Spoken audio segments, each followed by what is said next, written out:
Bismillahirrahmanirrahim. Assalamualaikum warahmatullahi wabarakatuh. Waalaikumsalam. Alhamdulillahirabbil alamin amma ba'du. Kembali lagi dengan saya Sofyan Hadi di MBS TV. Alhamdulillah kita sekarang kedatangan tamu yang top. Pegiat dan pemerhati pendidikan.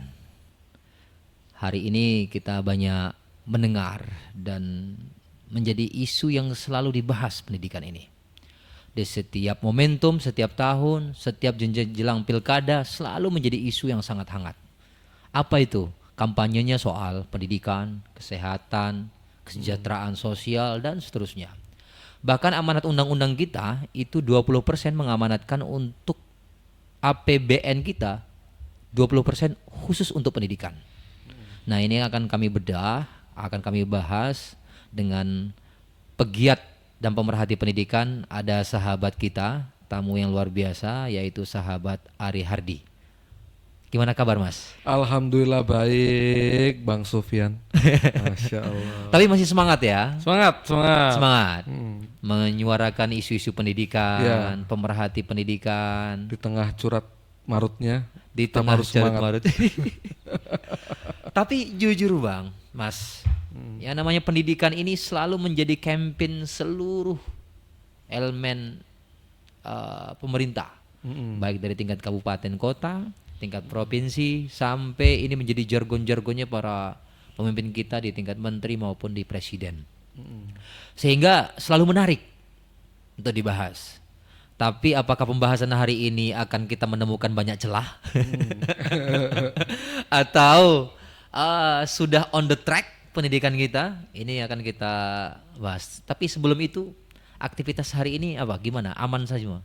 Aman, aktivitas aman.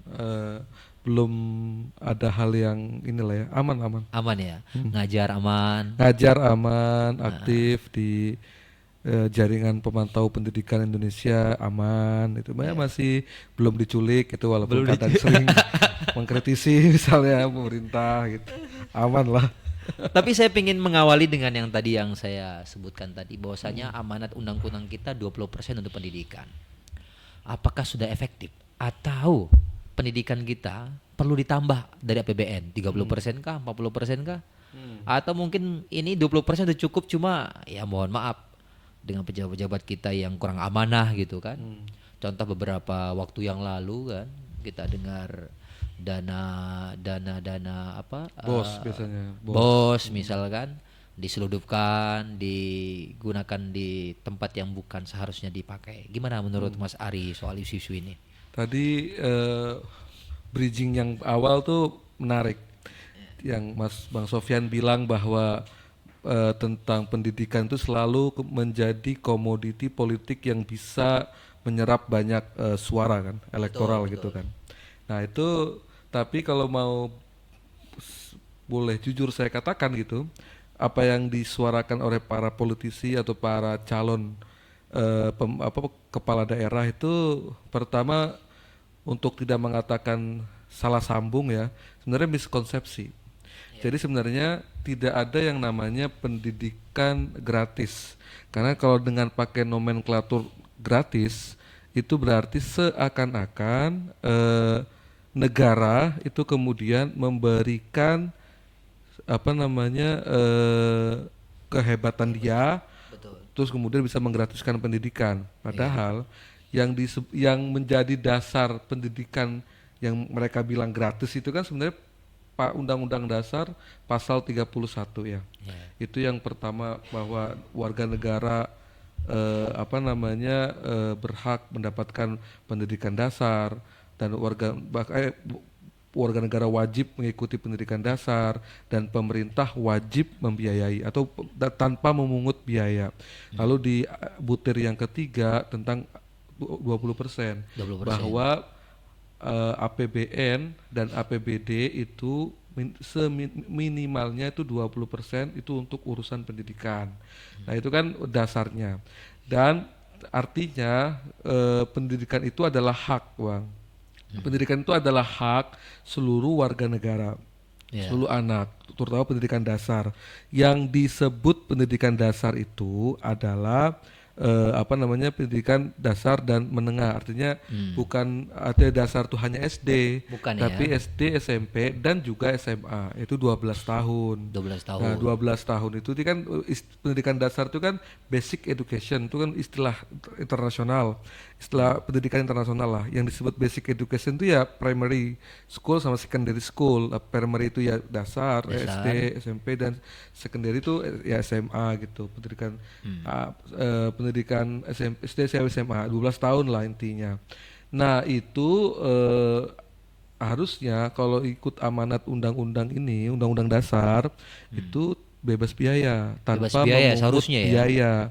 Karena itu adalah hak Hak. itu. Jadi jangan mentang-mentang, pendidikan gratis, pilih gua pendidikan gratis, salah sambung.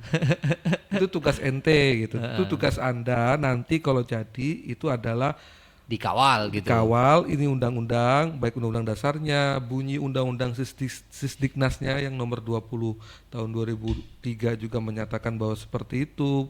Pendidikan wajib belajar, program wajib belajar itu tanpa memungut biaya. Nah, itu dilakukan di mana? Penafsirannya kan harusnya menurut civil society lah paling tidak itu negeri dan swasta. Negeri dan swasta ya. Ya, harusnya karena di dalam undang-undang itu tidak ada dikotomi antara negeri dan swasta. Sama seharusnya. Sama harusnya Masyarakat, rakyat. rakyat, karena yang sekolah di negeri maupun sekolah di swasta sama-sama anak Indonesia, Betul. sama-sama warga negara. Nah, karena dia warga negara, dia berhak untuk mendapatkan pendidikan dasar tanpa memungut biaya sesuai dengan undang-undang dasarnya, sesuai dengan undang-undang Sisdiknasnya. Maka itu tugasnya pemerintah adalah meyakinkan atau betul-betul mengkawal ini supaya tidak ada lagi anak yang tidak sekolah. Kalau istilahnya no one left behind, gak ada satupun anak atau orang yang tertinggal dalam pemenuhan hak pendidikan dasar tadi itu. Jadi kudu gantilah, kan pasti Bang Sofyan dan pemirsa jauh lebih tahu lah siapa yang keluar pendidikan gratis Padahal itu udah haknya. itu hak warga negara. Wajib, ya. Itu wajib, jangan dijadiin bahan campaign. Jadi Iya. jangan bodohin rakyat lah gitu maksudnya. Jadi jangan bodohin masyarakat lah gitu. Artinya ya mungkin juga karena tim kampanyenya nggak tahu tadi itu ya. Jadi ya itulah. Jadi ini yang mau kita luruskan bahwa itu adalah hak warga negara. Terus apakah hari ini sudah On the track. atau belum? Ya hemat kami sesuai kajian kami itu ya belum. Belum. Misalnya Kenapa itu belum? misalnya gini, tentang alokasi anggaran. Anggaran Alokasi 20% APBN. Betul. Setelah dipotong 50% untuk transfer daerah, 50% kemudian tuh Itu transfer daerah itu ngapain tuh? nah itu dia hari ini belum ada pertanggungjawaban kan, misalnya 20% nih APBD APBN. transfer daerah yang untuk pendidikan apakah benar untuk pendidikan atau tidak. Ada beberapa kajian sih yang bilang bahwa anggaran 20 yang dari 20% itu ke pemerintah daerah kan masuk ke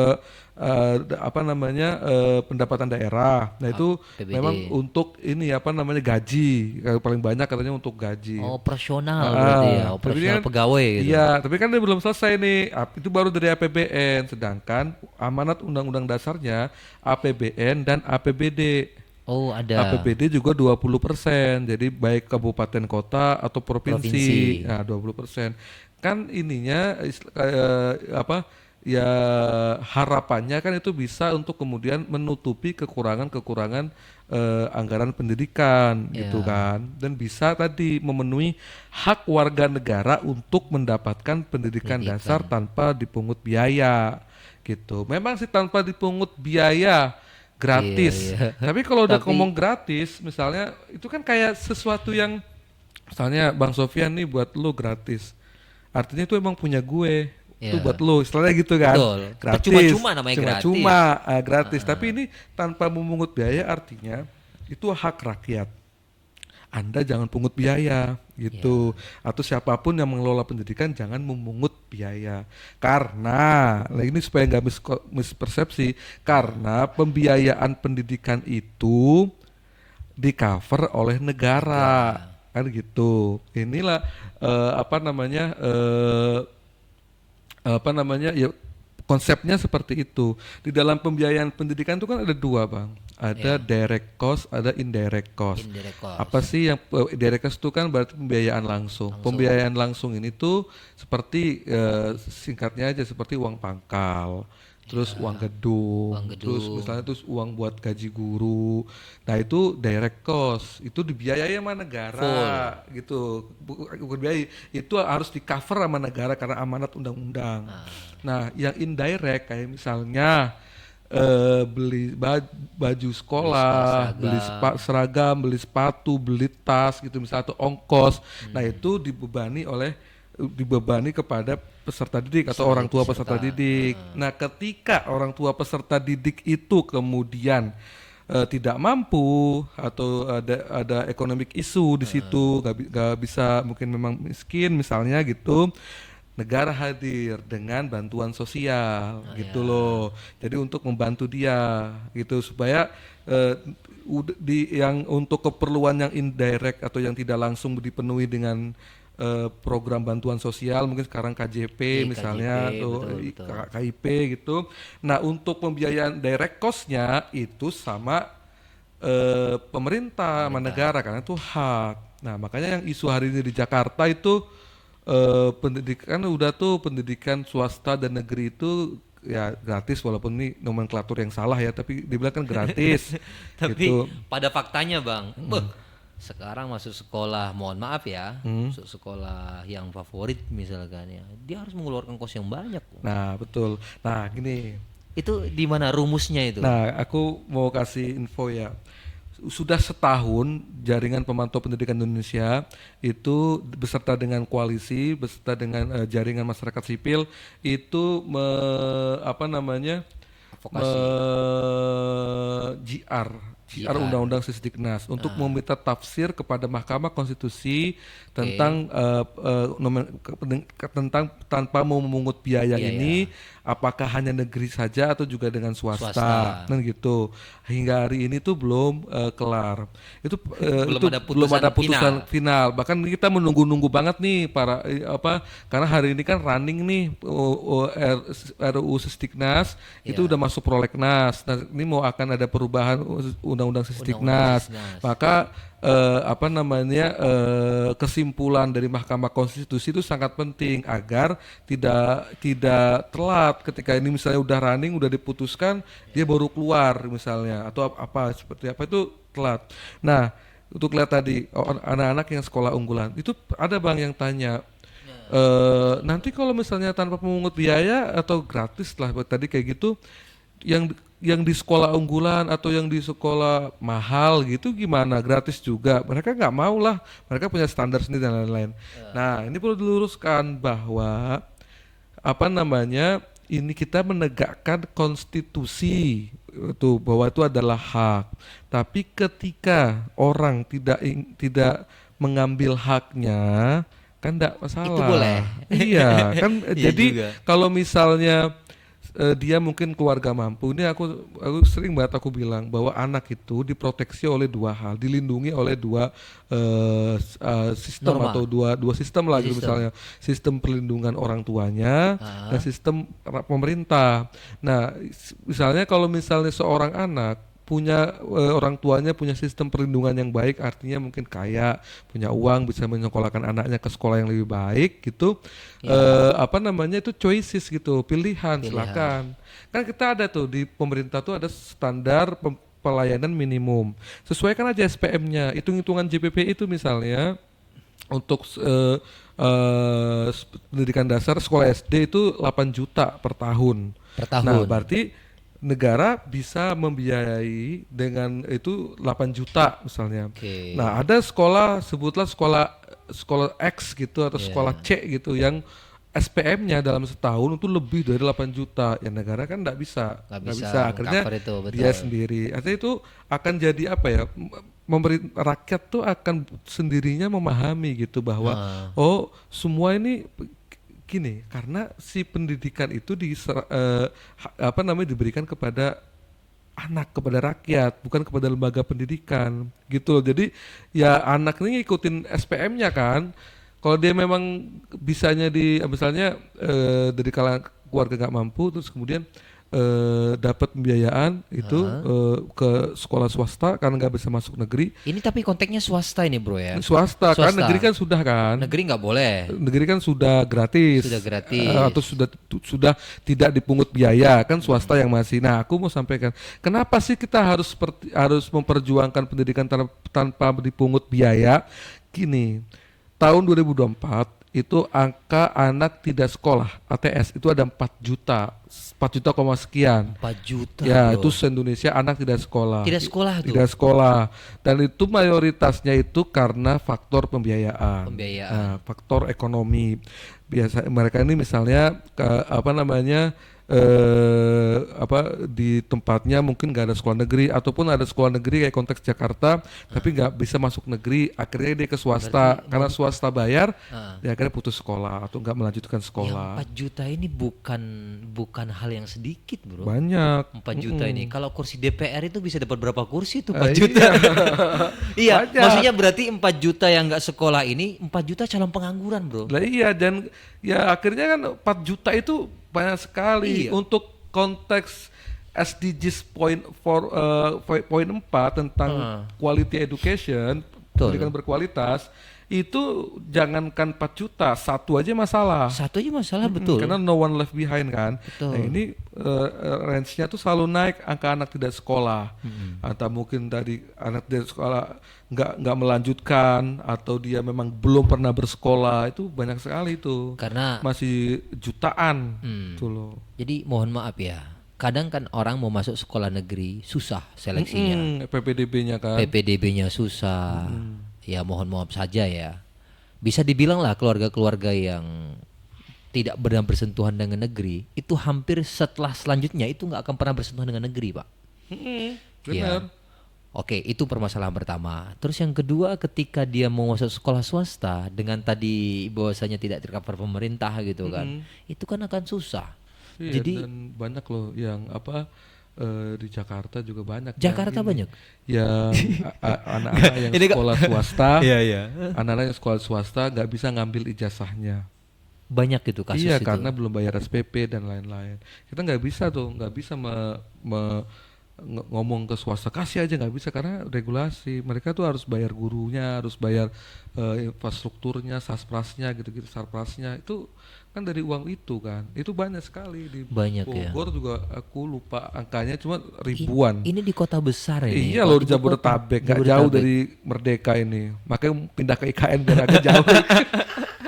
Jadi ini apa namanya? Ampun. Jadi banyak sekali tuh. Nah makanya tuh belum optimal. Selalu naik. APBN kita selalu naik, tapi nggak optimal.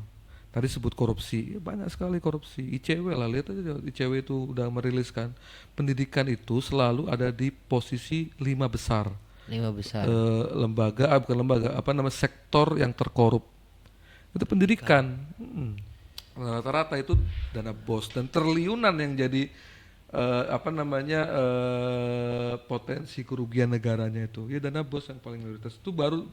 Itu kalau ICW kan merilis kan yang udah diingkrah ya, udah ada penegakan sudah hukumnya ada, kan. ya. Itu belum yang pungli loh. Ada Pungli berapa banyak juga. pungli misalnya? Iya, saya Gitu-gitu. searching itu PPDB itu ternyata ICW juga mengeluarkan maklumat itu. Banyak Tidak ada pungli apa segala Karena macam. misalnya di SMA ini 5 juta apa 10 15 juta. Ada itu? Iya, itu dari masyarakat kan lapor ke kita kan. Dan dia ada screenshot apa kita juga bantu untuk follow up atau advokasi. Ya itu artinya selama pendidikan ini akses pendidikannya nggak inklusif, akses pendidikannya nggak merata, akan selalu itu kecurangan, pungli, korupsi akan terus terjadi. Makanya hematnya anggaran pendidikan 20% itu jangan langsung Langsung dikirim kemana-mana, betul. khusus untuk 20% ini untuk supaya membiayai pendidikan dasar seluruh anak Indonesia itu butuh berapa? Nah, dikirim dulu, di-keep dulu. Dikip dulu. Jangan semua, karena banyak ada kementerian-kementerian dia bikin SMP, bikin SMA, bikin SMA, Politeknik, Ya. gitu-gitu kan. Itu bukan tupoksi dia.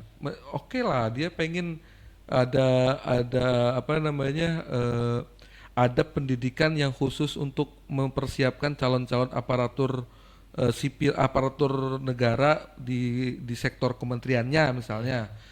Saya sebutlah misalnya kementerian apa, misalnya kementerian apa namanya, kementerian sosial, dia bikin politeknik supaya ada yang ini, ada yang mempersiapkan calon-calon ASN-nya lah yang ASN-nya udah ya. matang secara kognitif gitu. Itu menurut lu itu efektif memang Ya, dikelola oleh kementerian terkait itu. kurang nggak efektif karena kan apa namanya, pertama secara anggaran jadi nggak efektif kan, Iya. akhirnya menyerap anggaran pendidikan yang 20%. 20%. Terus yang kedua akhirnya quality controlnya kan seperti apa tuh kalau dia di bawah kementerian, kan agak sanksi juga, misalnya kementerian Iya, iya. mengakredit, Kementerian Pendidikan atau sekarang Kementerian Pendidikan Tinggi mengakreditasi sesama kementeriannya gitu loh, kan agak ini, agak ya pasti tricky lah gitu. Kacau ya. Heeh. Jadi Jadi 20% itu bukan hanya dikelola oleh Mendik Dikti apa sekarang kan Kementerian ya, Pendidikan dan dengan Daksar susah nyebutnya. iya, Biasanya Mendikbud kita kan. iya, itu Kementerian Dasar dan Dikdak. Menengah, Nah, Dikdasmen, Dikdasmen, sama Kementerian Agama. Kementerian Agama. Nah, kan Ternyata ada juga yang lain itu. banyak, kok kurang 14 atau berapa gitu. 14 Banyak sekali. item yang megang. 15 KL kan, kementerian dan lembaga tuh yang apa namanya, mengelola juga anggaran pendidikan 20% itu. Termasuk beberapa Itu minggu yang lalu itu termasuk PUPR. PUPR Jadi juga kayak ngelola. misalnya ada ingin membangun sekolah misalnya atau madrasah, Hai. itu uangnya yang ngelola bukan Kementerian Pendidikan atau Kementerian Agama, tapi yang mintanya ke Di PUPR. PPR. Iya, orang minta ke PUPR, jadi agak ya kurang, ya menurut kami sih kurang kurang efektif ya. Harus kelola dulu sama kedua kementerian yang memang mengurusi Iya. langsung urusan pendidikan. Mana segmen yang harus penting yang dieksekusi itu yang dieksekusi. Prioritas. Priority. Jadi nggak ada skala prioritas dalam pengelolaan anggaran pendidikan 20%. Ini baru ngomong APBN, belum APBD kan tadi, nah itu APBD. Nah, APBD itu kalau penelitian JPPI kurang lebih 4 tahun yang lalu ya, Ya. itu nggak banyak, kok berapa ya? Kayak mungkin baru kurang dari 10 mungkin provinsi yang mengalokasikan anggaran pendidikan 20% dari APBD-nya. Sangat sedikit. Sedikit banget ya. Belum semua provinsi, apa nggak jadi kayak Gila ya. Jakarta mungkin yang udah mengeluarkan 20% anggaran pendidikan. Ya banyak ininya sih, apa namanya, ya alasannya gitu, karena apa, pendapatan daerahnya yang kurang misalnya, ya daerahnya agak apa yang, ya itu tadi pendapatan daerahnya berkurang, akhirnya mungkin wali kota atau gubernur Dari punya ya, ini dari lain. sekian banyak ini yang penjelasan tadi itu sebenarnya dari teman-teman JPPI udah melihat belum di mana titik krusial daripada masalah ini? Apakah memang birokrasinya yang bermasalah, penyalur dana pendidikannya, atau memang perangkat pendidikannya juga belum siap? Di mana titik masalah sebenarnya yang paling urgent? Belum lagi saya akan berbicara nanti ketika ngelihat, mohon maaf ya, kesejahteraan guru misalkan. Ada kasus di Sukabumi misalkan. Satu guru yang udah masa pengabdiannya hampir 30 tahun, tapi setelah ngajar dia jadi pemulung. Oh, iya iya. Ada lagi beberapa bulan yang viral di ND kalau nggak salah tuh, di salah satu sekolah itu gajinya per bulan hanya 250.000. Itu dia kerja dengan mengikutin pola, itu bisa hidup nggak itu guru atau bisa memikirkan. Di Jakarta juga pernah ada kan? Ya di Jakarta juga pernah ada, di Jakarta Timur kalau nggak salah Iya, itu. heeh. Dia tanda tangan Berapa? 5 iya juta 5 atau berapa? juta, tapi yang diterima hanya 500.000 ya. Ya, Nah, yang segitulah. kayak gitu tuh oknum mafianya gimana itu? Jadi itulah. Iya. Itu Guru titiknya itu, di mana? Jadi gini, awal itu pertama itu adalah prioritas anggaran pendidikan itu belum prioritas, belum memprioritaskan kepada yang benar-benar itu urusan pendidikan. Nah, urusan pendidikan itu kan hal yang harus diprioritaskan tuh pertama itu akses pendidikan. Ya Akses kan, pendidikan, berarti artinya infrastruktur kan ya. si akses pendidikan itu berarti kayak anaknya tuh anak-anak usia sekolah itu aman dan tenang, pasti dia masuk, gak usah berebut PPDB karena mereka bisa masuk ke sekolah dan dibiayai atau di apa tanpa memungut biaya tadi itu. Misalnya saya pingin sekolah A, saya bisa masuk A gitu ya. Jadi bisa gitu misalnya PPDB atau misalnya kalau pakai zonasi, misalnya hari ini pakai zonasi meskipun lagi katanya mau dihapus ya, tapi kalau masih zonasi karena zonasi itu kan memang ruhnya atau semangatnya semangat pemerataan Pemerataan. pemerataan pendidikan supaya jangan jangan jangan terpaku anak itu hanya di satu titik atau berpindah-pindah. Biasanya itu memang mereka pindah tuh karena apa? Pindah domisili, pindah pindah kependudukan tuh karena dia pengen dapat sekolah negeri gitu. Makanya dia nyari tempat ya adalah dia nyari sekolah negeri di mana itu ntar nanti dia pindah ke situ biar bisa masuk karena kan zonasi kan. Nah, oke. Jadi akses pendidikan. Kalau misalnya tadi ketika anak dimanapun anak sekolah, dia anak Indonesia dimanapun di sekolah di negeri maupun swasta tanpa dipungut biaya, artinya pemerintah membiayai karena memprioritaskan tadi anggaran 20% untuk akses pendidikan. Pendidikan. Terus yang kedua itu untuk peningkatan kompetensi guru. Nah, Iya. peningkatan kompetensi guru meskipun ya ada kajian misalnya yang mengatakan bahwa tidak ada korelasi antara kesejahteraan guru dengan apa namanya peningkatan kompetensi Kondisi. guru. Nah, tapi kan gini, faktanya atau paling tidak yang kita lihat di realitas guru-guru itu apa namanya tidak punya kesempatan untuk meningkatkan kapasitasnya. Kan guru itu ada 4 kan. Ada Iya. 4 kapasitas guru itu yang harus dimiliki dan terus dikembangkan oleh guru. Pertama itu adalah kapasitas apa namanya pribadi, Iya. kapasitas pribadi. Pedagogik gitu ya. Terus kedua kapasitas pedagogik. Hah? Terus ketiga kapasitas kompetensi pribadi, kompetensi pedagogi, kompetensi profesional, dan kompetensi sosial. Nah, 4 kompetensi ini harus di-upgrade.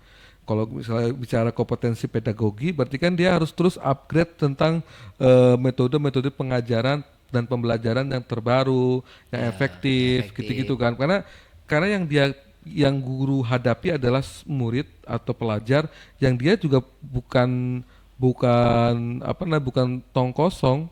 Dia tuh membawa apa yang dia bawa dari apa yang dia lihat, dia rasa, dia dengar dari rumah, dari tontonannya. Akhirnya guru dengan apa gap umur, terus gap tongkrongan misalnya ya kan. Pasti beda itu. Pasti kan beda Jauh. pola pendekatannya, pola pengajarannya Betul, itu kan beda. Makanya guru tuh harus terus meningkatkan kompetensi pedagoginya.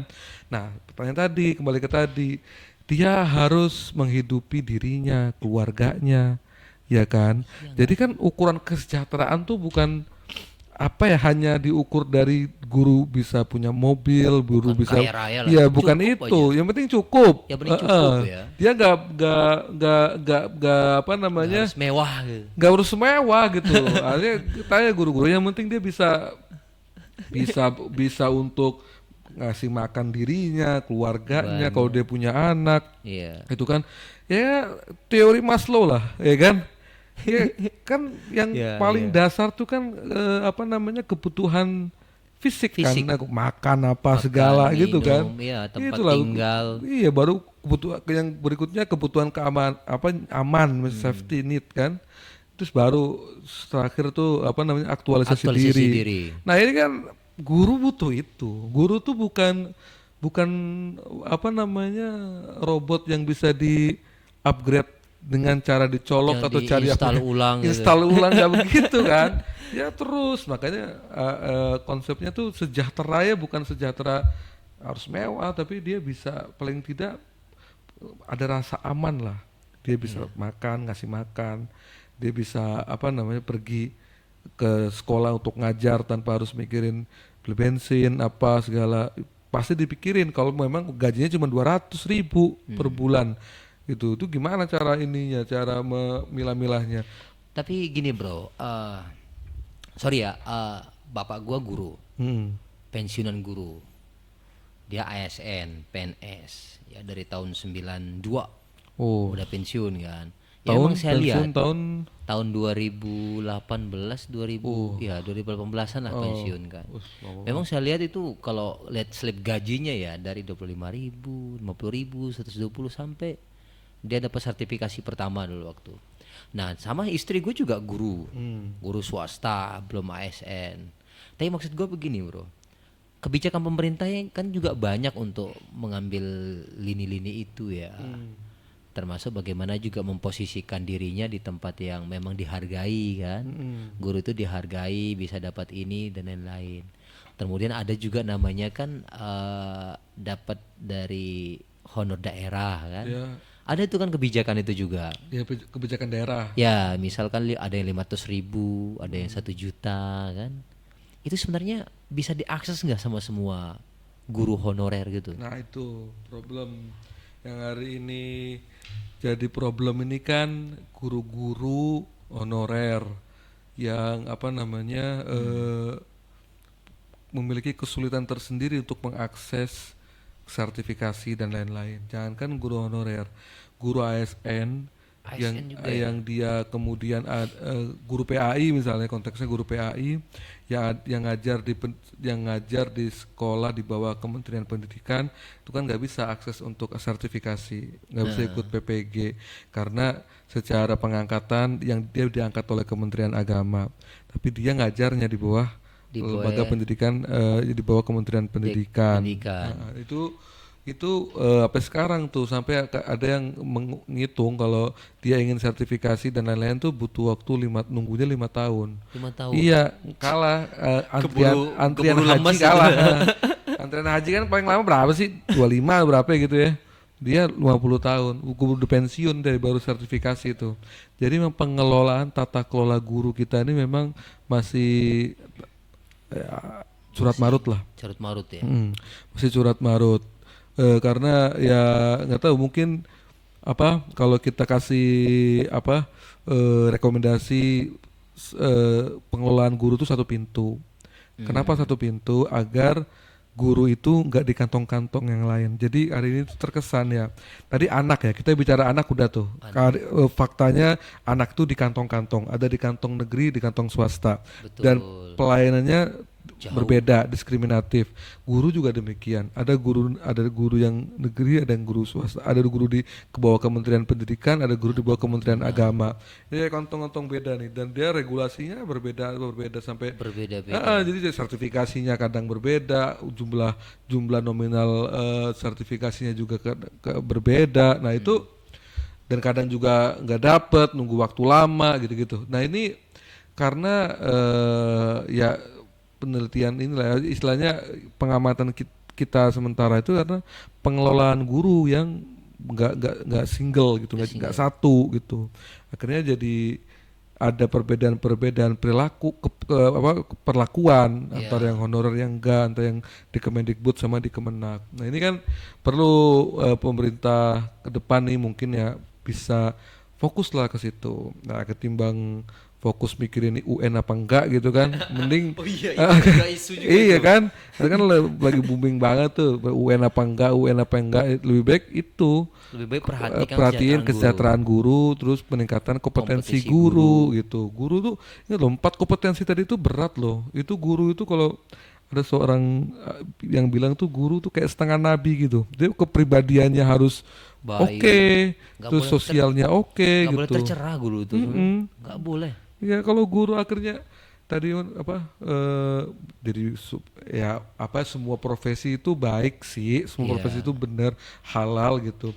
Tapi ketika seorang guru sebagai profesional utamanya kemudian dia cari yang lain untuk memenuhi kehidupannya, kan akhirnya dia kapan waktunya dia untuk mengupgrade? Artinya kalau kompetensi pedagogi tadi harus belajar, kompetensi kepribadian atau kompetensi pribadi dia harus banyak melakukan kayak mungkin apa self assessment kepada diri gitu kan, mungkin itu boro-boro ya begitu. Iya kan boro-boro kan, akhirnya mending gua ngurusin administrasi, bikin apa PMM lah apalah, jadi tumpuk administrasinya tapi gajinya itu bercanda doang gitu.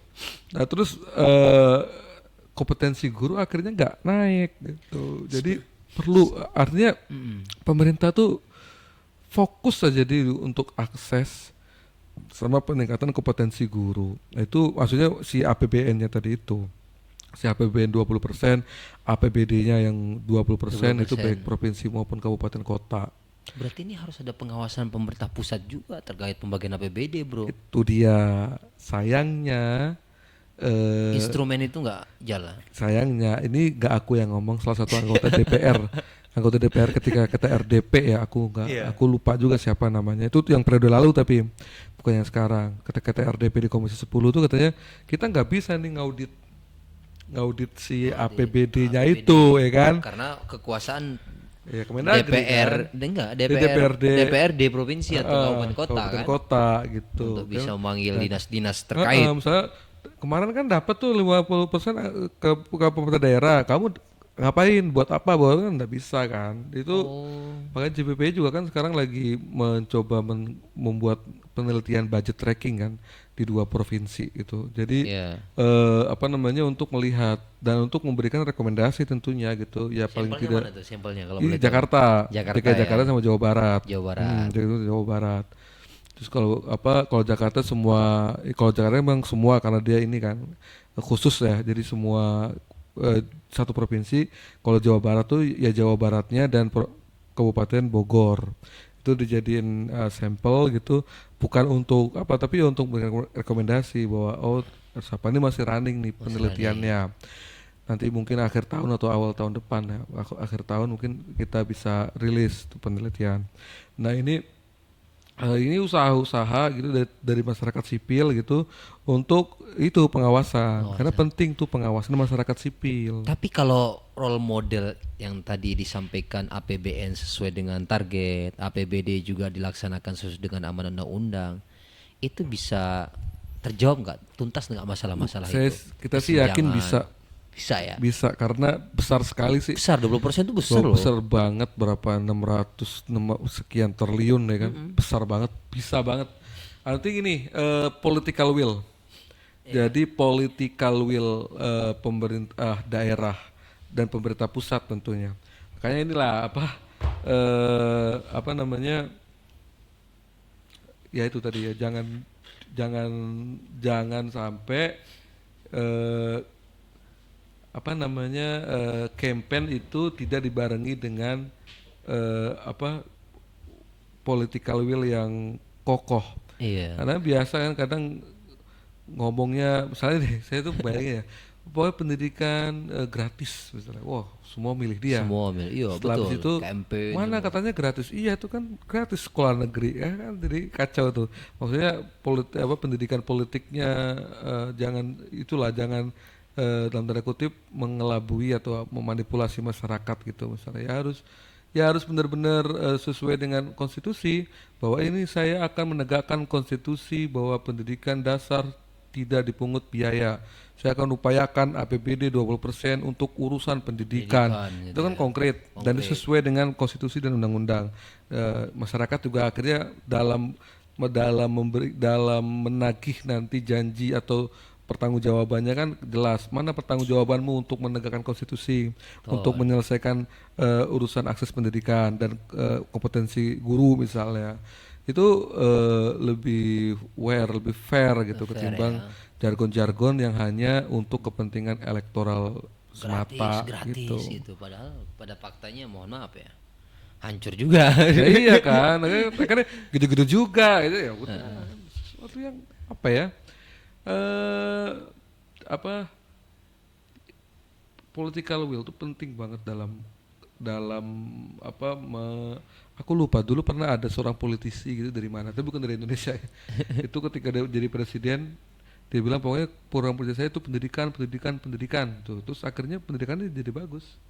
Iya. Karena dia ngurusin pendidikan. Ya, kita kalau ngurusin pendidikan, menyelesaikan tentang akses pendidikan, terus meningkatkan kualitas dan mutu pendidikan, itu aku bisa katakan ya 50% urusan negara selesai. Selesai ya. Ya, urusan negara banyak nih, kayak perdagangan, pertanian, Pertanian, ekonomi, dan macam-macam. betul. Ini kalau sistem pendidikan dan kualitas pendidikan kita bagus, Bagus. baik, urusan itu 50% selesai. 50% selesai. Selesai.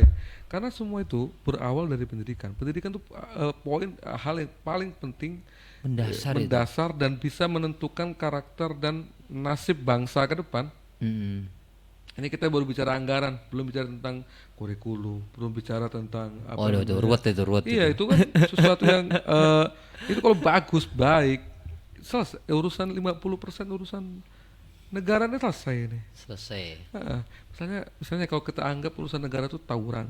Mm. Kalau kualitas pendidikan kita bagus, baik, Gak mungkin ada tawuran. kan nggak ada tawuran. Atau misalnya judol. Judol, betul. Ketika literasi dan pendidikan kita baik, bagus kan, aksesnya merata, Gak ada baik, judul tuh. ya nggak ada judol gitu. Korupsi gitu. Iya, korupsi Apa misalnya, ya kan? Iya, kalau Ya. pendidikannya tuntas, Iya, pendidikan karakternya Karakternya tuntas, baik gak gitu. mungkin itu. Nggak mungkin ada korupsi. Artinya meskipun itu ya nggak juga misalnya atau apa nanti netizen yang bilang mau ada pinter tapi dia korupsi gitu-gitu. Iya, itu apa namanya memang fakta. Tapi setidaknya gitu ketika pendidikan itu baik, itu bagus. Pencegahan awalnya sudah dapat. Yes, itu maksudku. Betul. Jadi selama ini tuh kita hanya berpikir tentang penindakan, Penindakan. ya kan? Itu- Mau narkoba penindakan, Iya. korupsi penindakan, ya kan? Tawuran penindakan, kekerasan penindakan. Padahal Nggak ada tuh setiap pencegahan. penindakan itu ada transaksi itu. Transaksi. Sekarang katanya nggak di bawah meja, di atas meja. Gitu. Jadi, Betul, saya lebih sepakat bahwasanya pola pendidikan kita itu adalah pencegahan terhadap hal-hal yang hal tadi. buruk yang ada di dalam negara itu Iya. pencegahan. Pencegahan Kalau bagusnya. literasinya bagus itu kan, ya, Tawuran, kekerasan, iya. rumah tangga, Heeh. Itu pendidikan, itu korupsi, pendidikan. semua pendidikan Dan tuh. pendidikan itu enggak hanya bicara tentang yang di sekolah tuh, tapi mulai dari anak umur 0 tahun Heeh. ya sampai apa namanya ya sampai menyelesaikan misalnya pendidikan dasar sampai 12 tahun lah, Iya. enggak gitu. Minimal 12 tahun itu aja. Minimal 12 tahun aja itu udah SMA, dia udah bisa kerja, ya punya kompetensi, punya skill gitu. Dan benar-benar gratis dengan kualitas terjamin gitu. Berarti kan pendidikan gratis berkualitas gitu. Berkualitas. Ya karena ya itulah pendidikan tuh apa ya, kunci lah. Kunci. Kalau pendidikannya baik, bagus, sistemnya bagus, itu meringankan beban sektor lain, ya kan? Meringankan masalah-masalah di sektor-sektor lain ya. Berarti tugas JPPI berat ini. Ya, tugas sampean juga berat. Oh, iya, sama.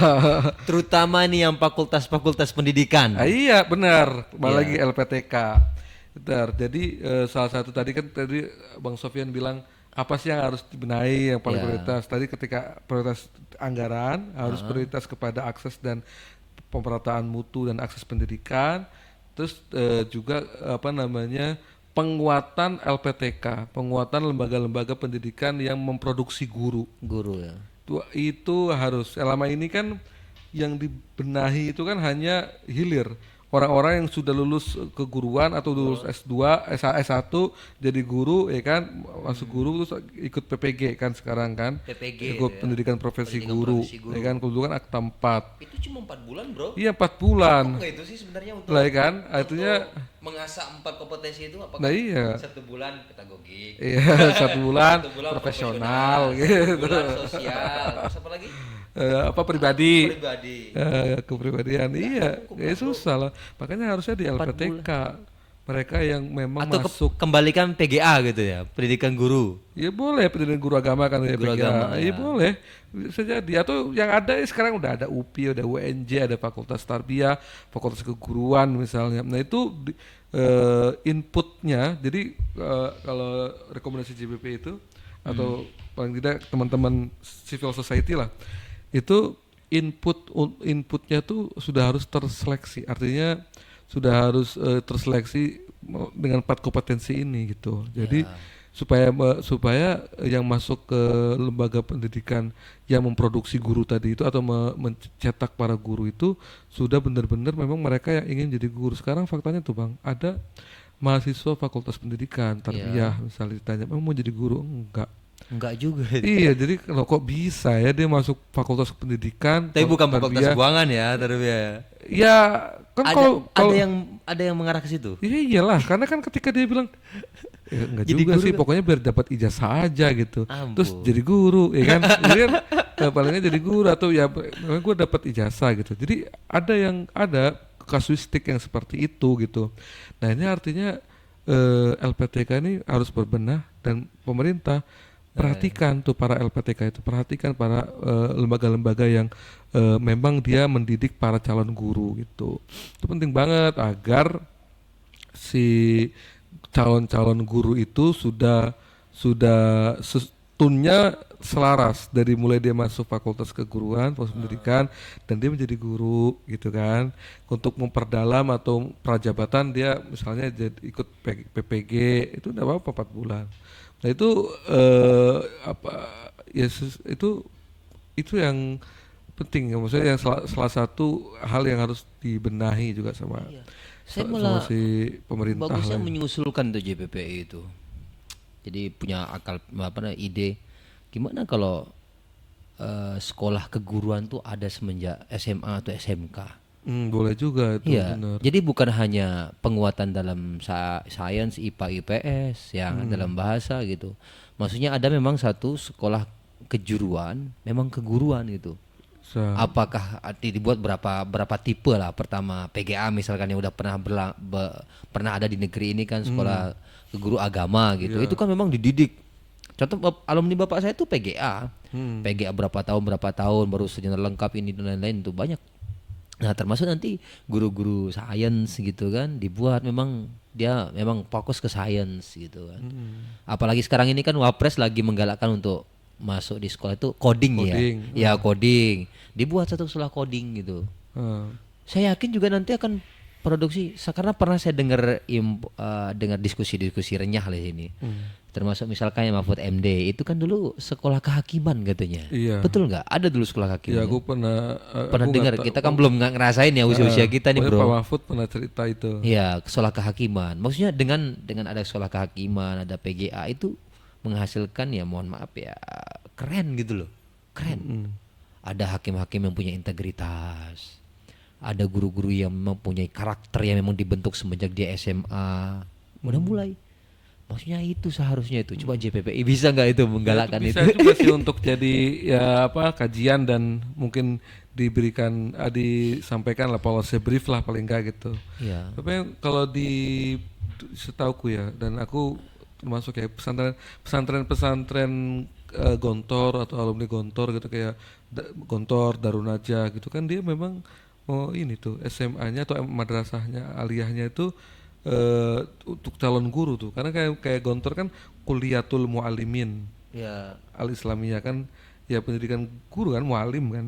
ya. Terus kalau Darun Najah dan cabang-cabangnya Madinatul Najah tempat saya gitu itu tarbiyatul muallimin ya pendidikan guru kan. Kenapa sekolah-sekolah itu tidak menjadi sekolah ranking ya? Maaf Ya ya. itu karena sistem pendidikan kita kan.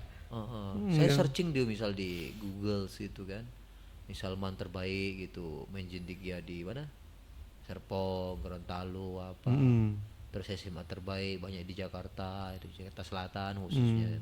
Ya karena tadi kalau dulu kan memang ada nomenklaturnya pendidikan guru ya pendidikan guru agama terus levelnya ya SMA gitu setingkat SMA gitu kan ya ya sekarang kan udah nggak ada langsung ke perguruan tinggi kan.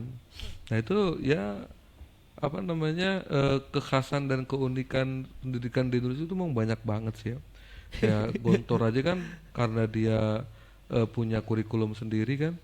Tahun berapa lah baru ada sistem muadalah ya 2007 apa kalau nggak salah. Persamaan itu Iya, ya. persamaan kesetaraan jadi sama gitu. Sama bisa Gontor. diakui. Jadi dan pondok-pondok yang setipe dengan Gontor gitu dengan apa pondok-pondok modern lah istilahnya mungkin gitu ya atau pondok muadalah sekarang terkenal pondok muadalah pesantren muadalah Ya itu sebenarnya gini sih kalau menurutku ya, pemerintah itu alih-alih membuat hal-hal yang sifatnya itu dalam tanda kutip mengamburkan banyak uang kayak bikin kurikulum, bikin apa, bikin aplikasi apa, Aplikasi. lebih baik tuh menyerap gitu, menyerap keunikan-keunikan pendidikan di Indonesia Di gitu. Indonesia ya. Sekarang ada sekolah, model sekolah alam. Kan kalau model sekolah alam, kalau dimasukin dengan 8 standar pendidikan nasional tuh kan eh saprasnya gimana apa gitu-gitu kan alam kan Ya, ini besar kan luas itu. iya nggak ada gedung nggak ada apa gitu misalnya gitu jadi ya harus afirmatif gitu loh kebijakan pemerintah gitu bahwa ada keunikan-keunikan lembaga pendidikan gitu jangan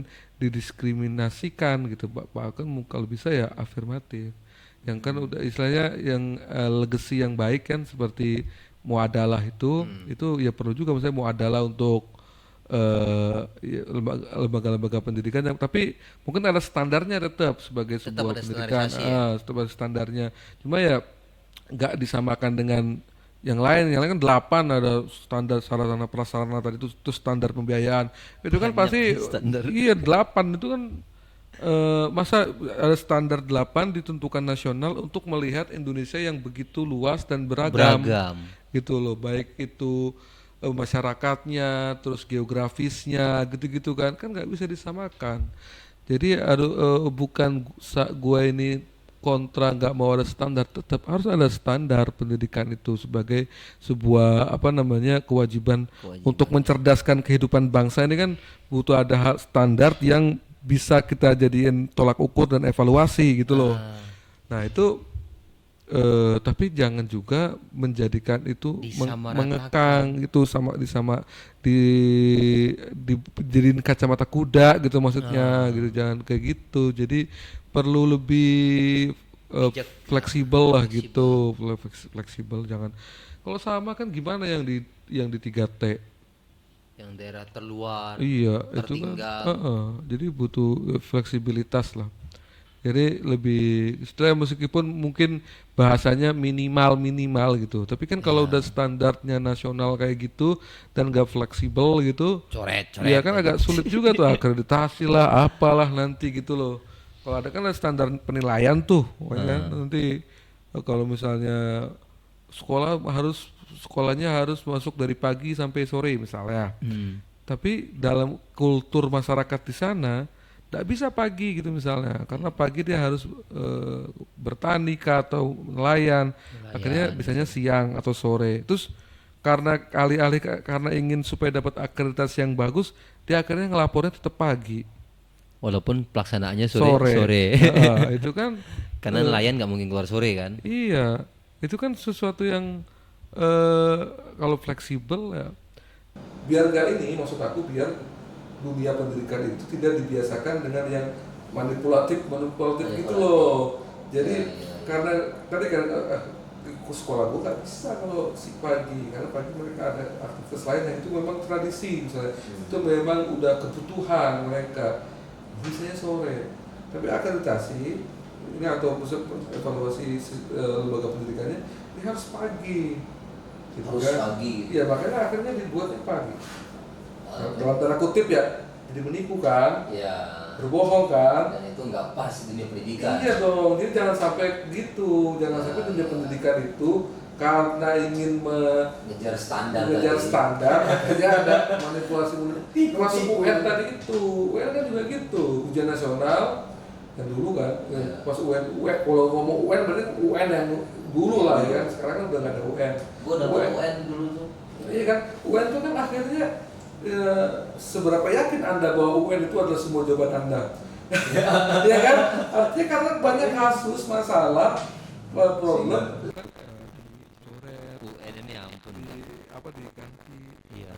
ada yang sebelum masuk dibawa ke sana misalnya kembali ke misalnya ke dinas pendidikan gitu Iya. taruh dulu di ruang guru terus dulu Ya, terus itu dulu. kan fakta-fakta di lapangan yang kita lihat Sampai pernah ada dijagain sama densus kan betul.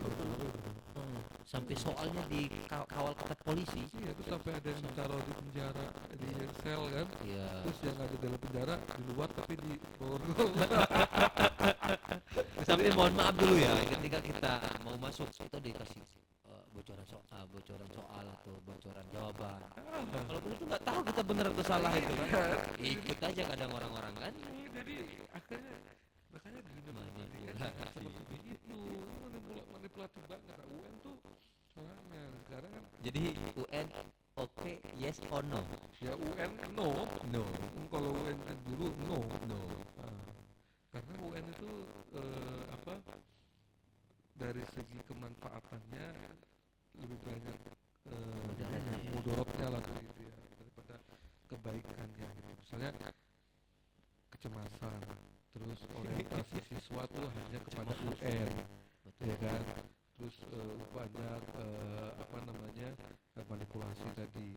Terus akhirnya guru-guru juga tadi guru-guru tuh ya kesempatan untuk mengeksplor ilmu dan lain-lainnya Betul. itu Jadi berkurang ketika karena kelas fokusnya 3 UN aja. kelas 3 itu fokus kelas UN. Iya, ada tryout-nya, ada apanya gitu kan. Repot bahasa Indonesia, bahasa Inggris, Hanya UN-nya matematika. aja. UN itu aja selama bertahun-tahun, berbulan-bulan. Bahkan ini apa namanya undang-undangnya sesnya itu juga ada putusan Mahkamah Agung apa ya aku lupa. Di undang-undang itu tentang evaluasi kan nggak ada. Dan evaluasi pembelajaran itu untuk mengevaluasi pembelajaran peserta didik itu dievaluasi oleh pendidik. Nah, kalau satuan pendidikan, sistem pendidikan itu dievaluasi oleh pemerintah Pemerintah. dan masyarakat sipil. Eh, Masyarakat gitu bisa membuat sebuah lembaga independen untuk mengevaluasi.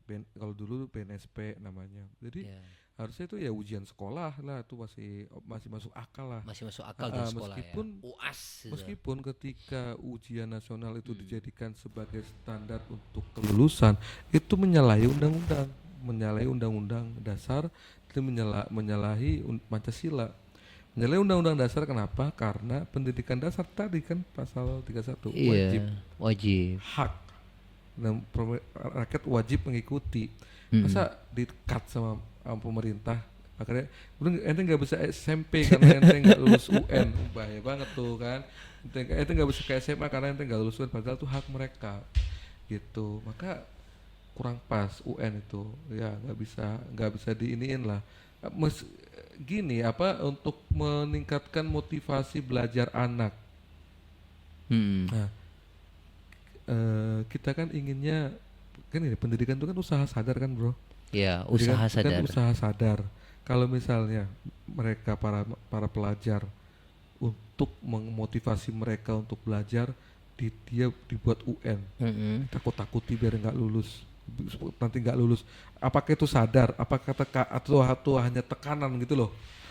Larinya ke tekanan. Ada bahasa begini, ya paling nggak selama 3 tahun adalah masa-masa gua bener-bener belajar. Kan ada anak SMA dulu tanya, anak SMA, kamu pengen, dia kan SMA kebetulan memang bagus, pintar dan orang pintar lah gitu. Terus kamu mau ada UN apa enggak? Kan dia lagi kelas 3. Ya aku sih ada UN nggak apa-apa pak. Ya setidaknya teman-teman dan aku juga dalam 3 tahun adalah masa-masa saya sekolahnya serius Serius. gitu. Jadi bahaya tuh. Jadi emang ininya seperti itu faktanya gitu.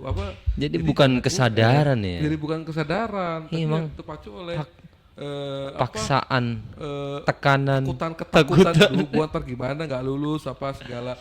Terus juga gurunya, lembaga pendidikannya ditekan, kan misalnya sama pemerintah daerah, mereka harus lulus semua, karena kan biasa tuh. Malu kalau nggak lulus, Sus. Jawa ini misalnya atau sini cuman 20%, 30% yang lulus kan, momoknya muka malu tuh pemerintah daerah kan. Makanya inilah banyak mudorotnya lah daripada maslahatnya.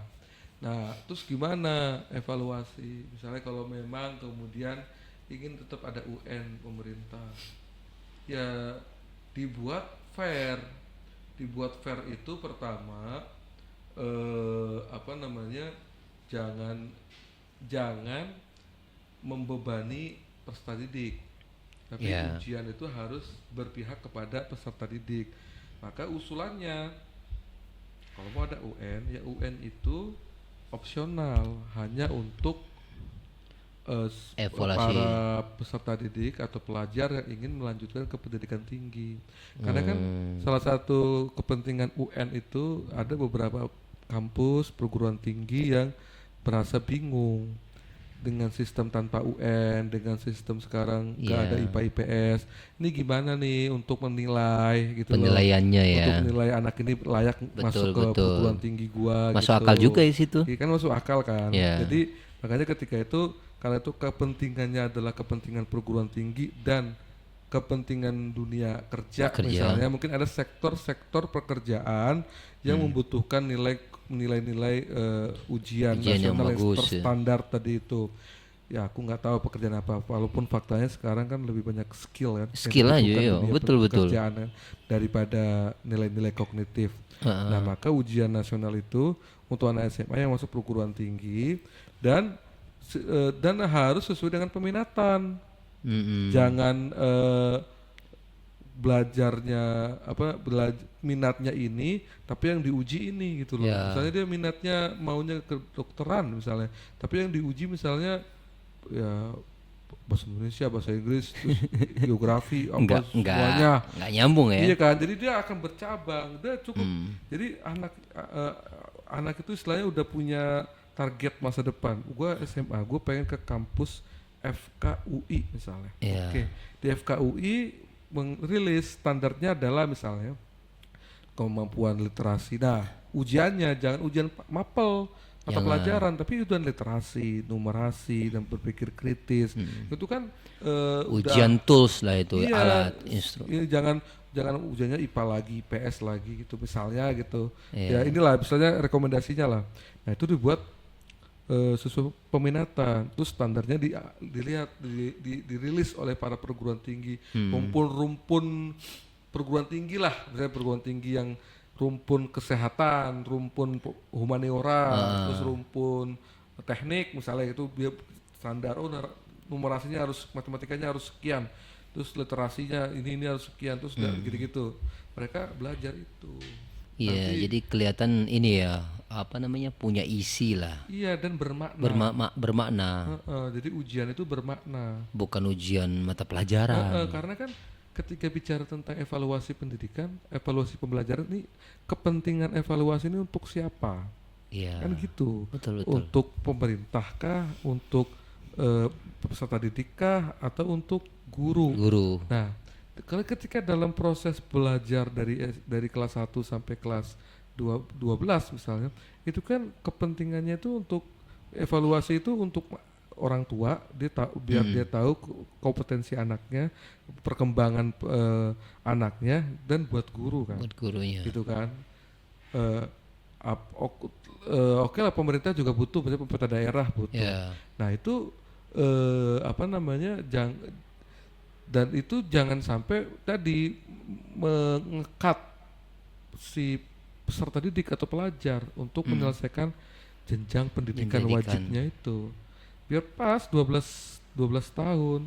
Nah, ketika ujian nasional itu kepentingannya misalnya tadi yang hal misalnya untuk si perguruan tinggi gitu misalnya, atau dunia kerja misalnya, ya itu standarnya ya dibuat seperti perguruan tinggi atau dunia kerja, dan itu opsional. Karena bisa jadi kan ada anak yang tidak, kayaknya gak dulu deh ngelanjut perguruan tinggi, nanti aja misalnya.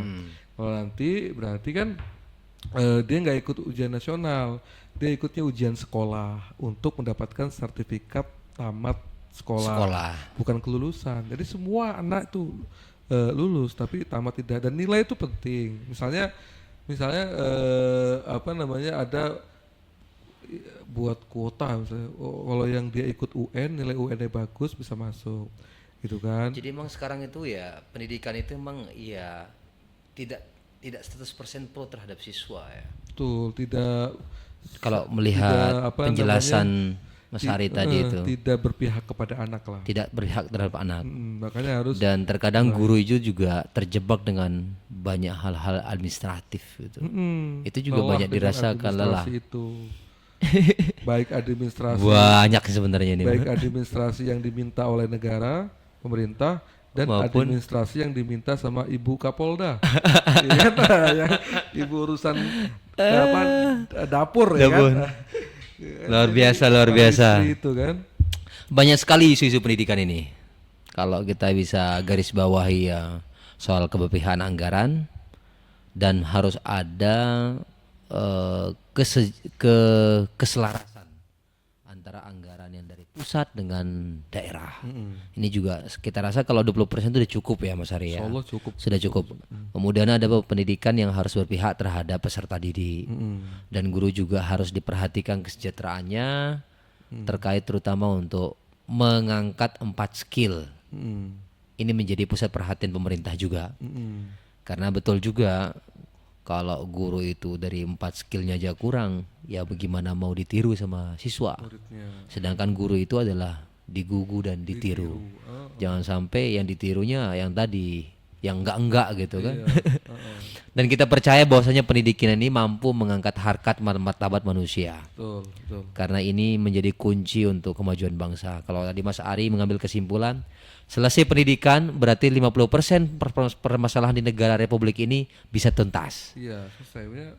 Oke. Mengurangi beban sektor-sektor lain lah kalau pendidikan kita. Berarti JPPI harus mendorong itu nih. Ya, kita bersama. Kita bersama ya, karena tugas pendidikan ini bukan hanya tugas pemantau, pegiat, tapi seluruh elemen bangsa. Betul. Terutama nih yang politisi yang ada di Senayan maupun di kabupaten, kabupaten kota, di provinsi untuk mengawal anggaran 20% ini tereksekusi dengan baik yang sifatnya priority. Dan lembaga-lembaga kementerian lain yang memang tidak produktif untuk mengelola lembaga pendidikan nggak usah dikasih, ngapain? Ngapain dikasih? Harus memang yang pada ahlinya. Mari kita berguru atau menyerahkan sesuatu yang pada ahlinya. Oke Mas Ari, Siap. sudah hampir 1 jam kita berbicara soal pendidikan. Karena pendidikan ini memang isu yang tidak pernah selesai. Kapanpun selalu menjadi isu kampanye untuk para pemimpin-pemimpin kita. Gratis-gratis, padahal emang udah gratis. Iya, memang harus itu haknya. Tinggal Haknya negara. tugas pemerintah itu adalah mengawal agar anggaran itu tereksekusi dan terdistribusi sesuai dengan sektor yang memang dibutuhkan. Mungkin itu Mas Ari, thank you. Terima kasih banyak. Luar biasa, tepuk tangan dulu semua. Itulah. Mana? Tim Wisnu, Alfi, thank you semua ya. Ya, terima kasih banyak ya. Jangan lupa untuk nonton terus di MBS TV karena MBS TV ini berbicara soal banyak hal, baik dari segi pendidikan, dari segi spiritual, keagamaan, sampai isu-isu nasional kita akan tetap angkat dalam di channel TV ini.